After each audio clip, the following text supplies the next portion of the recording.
So here we are in Module 2, and what we're going to do here is have a really brief sort of lecturette and discussion on the what the 4 principles of efficient assessment really are, in terms of applying them to the front end of assessment. So the first 3 parts of when you give an assignment, so that is choosing what work, choosing grading criteria, and then administering the assignment. And these 4 principles that I've nailed down, and these come both from my personal experiences and also from some research, is that there's 4 basic ideas that are going to be valuable for increasing your efficiency as an instructor. One of those is going to be only assign and grade valuable work that is valuable. We'll talk a little bit more about what that means. Grade based on achievement using rubrics. What is achievement and what is a rubric good for? Classroom time is the most valuable time if it's in the classroom, because once they walk out the door, you're powerless over them. And then the best feedback is personalized and verbal and quick, and there's some caveats here for making feedback as effective as possible. So these are our 4 principles, and what we'll do toward the end of this little mini discussion is we'll talk about how are we supposed to apply these in the first 3 portions of the sequence of assigning work. So the first principle is assigning and grading valuable work. And a question that you should always be asking, whether you're considering work to give students or whether you've already given work to students, or they're in the middle of doing work or whatever, what factors ensure that coursework is actually valuable? Is this work valuable or not? Because if it's not valuable, you shouldn't be wasting your time grading it, and your kids shouldn't be wasting their time doing it. So what do we mean when something is valuable? If it's valuable, what that means is that you can do a few things with it. You can either use it to monitor and assess the progress of a student's learning.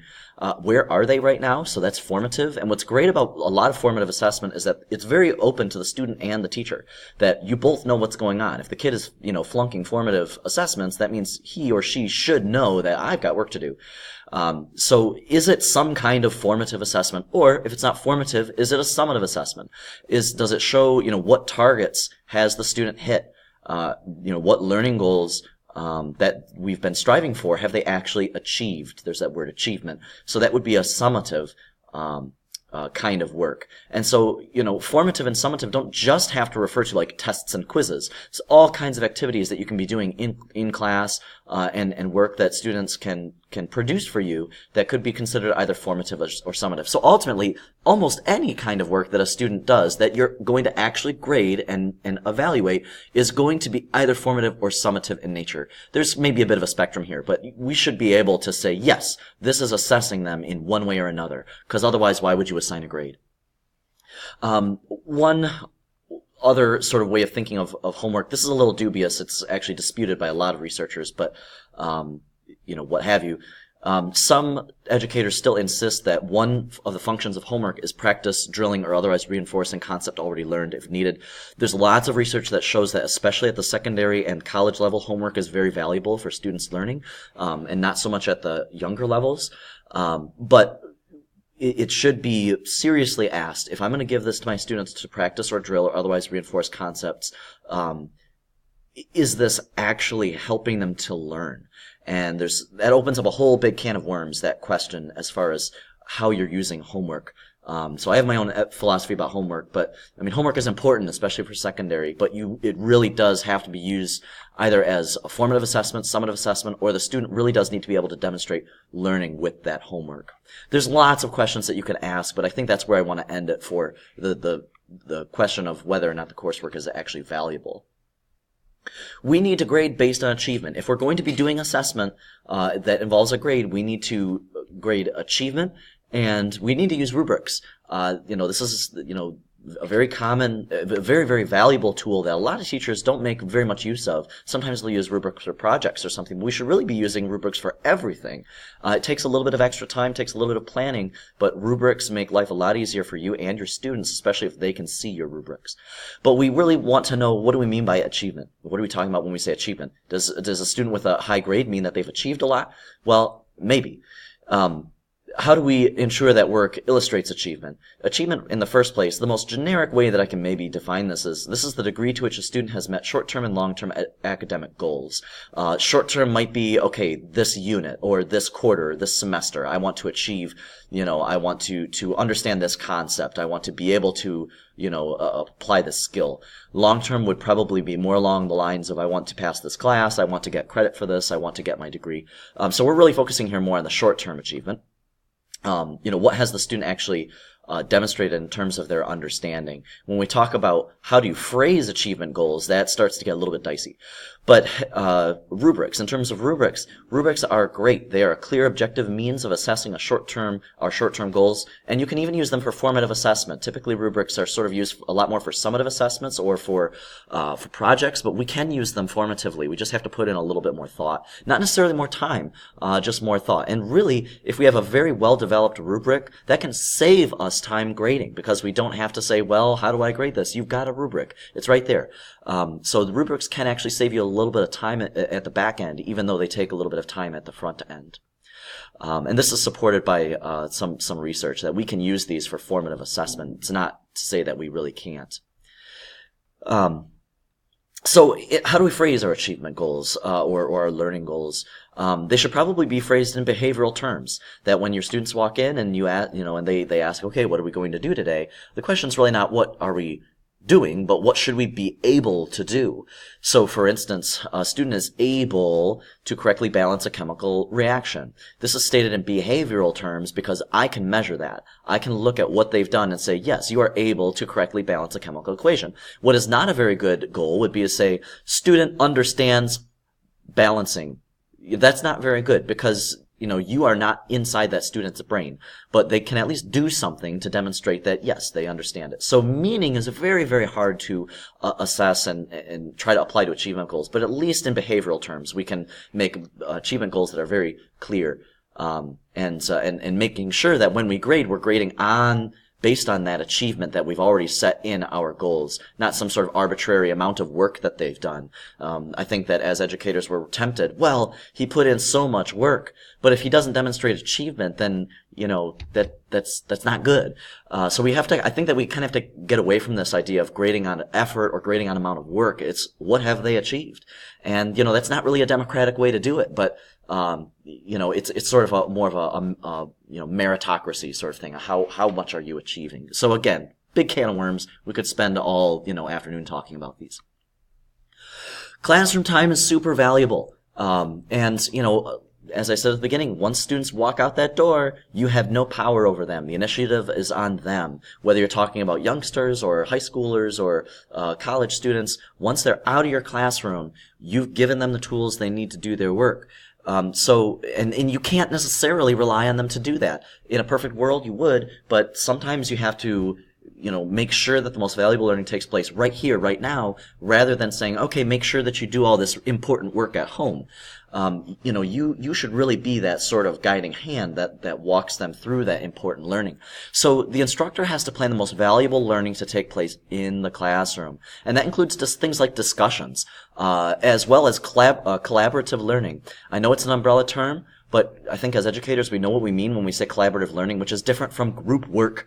This idea that, okay, here's a group, you all work on it, and you're all going to get a grade for it. That's really not what I mean by collaborative learning. What we mean is that students are engaging with each other in order to more effectively learn that material. And what a variety of studies, many studies across all cultures and across all areas and all ages have shown, and this is only one, single study, that collaborative learning works. It is effective. My students tell me all the time, when I talk to my classmates, when I hear how they phrase, some concept in biology, I really understand that a lot better because I've heard it the way that somebody else has kind of thought about it besides what the teacher has said. So collaborative learning is excellent, and I think I would even lump discussions, roundtable classroom discussions, in with collaborative learning, because students are seeing perspectives from the eyes of other students, and this is just very, very valuable. So collaborative learning, and more to the point, collaborative learning is actually efficient because students are engaging with multiple other students instead of just you. And so they're really getting more learning minutes per session if you effectively and sort of strategically use collaborative learning in ways that students are really going to benefit from this. This is not to say that classroom learning can't be supplemented by work at home. It certainly can. So one thing that I do, and I think this is one of the best uses of homework that I can think of, is to give students an article with a few questions associated. I give them articles I call close and critical readings, and have them read it at home, and I'll give them a few days to read it and respond to a handful of questions, and then they'll come in with the work, and then we will discuss that content in class in a roundtable discussion. And I just have to say this. As long as I give them a few days to read the article and respond to the questions, when we have our roundtable discussion, every single one of those kids has done the article and every single one of those kids engages. And so this is one of the most important ways that I can think of that classroom time is the most valuable time. When you are engaging students and students are engaging each other. And one of the best ways that you can do that is in things like roundtable discussions, and readings that are done at home and then discussed in class. This is a good kind of balance where you can hand them certain responsibilities. Here, read this and do the work, but we're going to come to class where the real learning happens, where we talk and we do some collaborative learning together in order to really make good use of our classroom time. So classroom time is very valuable. And the last part of this little lecturette, as far as these 4 principles, feedback is super duper important. Lots and lots of studies on generic feedback and also feedback in lots of different contexts. And no matter how you slice it, feedback it works. It is great. But what are we supposed to mean by feedback? Well, there's a few different kinds of feedback, and there are pitfalls here. So the most valuable kinds of feedback are written or verbal, are written or spoken. You use words to communicate feedback. The least valuable kind of feedback is a grade. That's actually the least valuable kind of feedback. And we'll talk a little bit more about that at the end of this slide. Valuable feedback is specific to a student's work.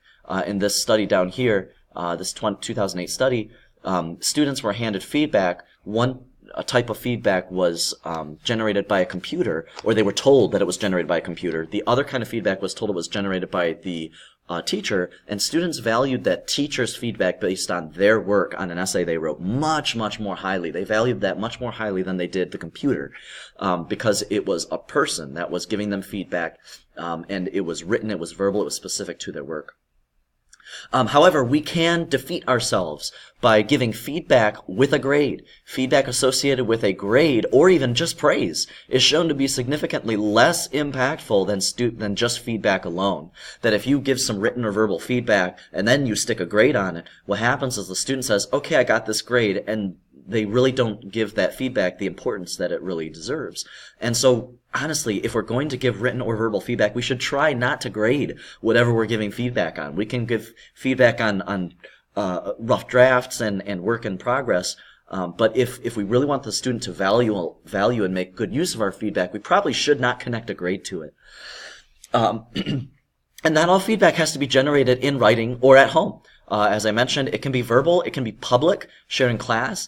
If you foster a classroom culture in which feedback is public and students don't feel threatened by it, you can verbally give public feedback to a student and they will nod and say, okay, yeah, that's helpful, without a sense of, oh no, I'm being attacked here. So feedback needs to be done in a supportive way, and it's great if you can do it verbally and in public, because that way you don't have to write anything. It takes a lot less effort and a lot less time at home to deal with.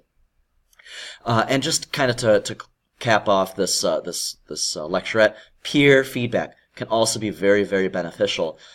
Use those students' eyeballs and brains to give feedback to other students. That kind of dovetails with this idea of collaborative learning, that students, if they're interacting with each other and if they can talk to their peers, even if it's short, even if it's just, okay, talk to your shoulder partner, share this idea that you have, that question you just responded to, turn to your shoulder partner, talk about that. This works. This has a huge impact. Collaboration, peer feedback, you're really lumping a lot of the feedback and sort of formative assessments onto the students themselves. They should have a positive reliance upon their classmates in order for that feedback to be efficient, and maybe you don't have to do every single last little bit of it. So what we'll talk about next is how do we apply these 4 principles of efficient grading to this grading sequence, to the anatomy of an assignment. How are we supposed to do that choosing what work, choosing grading criteria, administering the assignment, collecting, assessing, grading, providing feedback, and allowing structured use of feedback. How do we use those principles in all of these 6 ways? We'll talk about that next.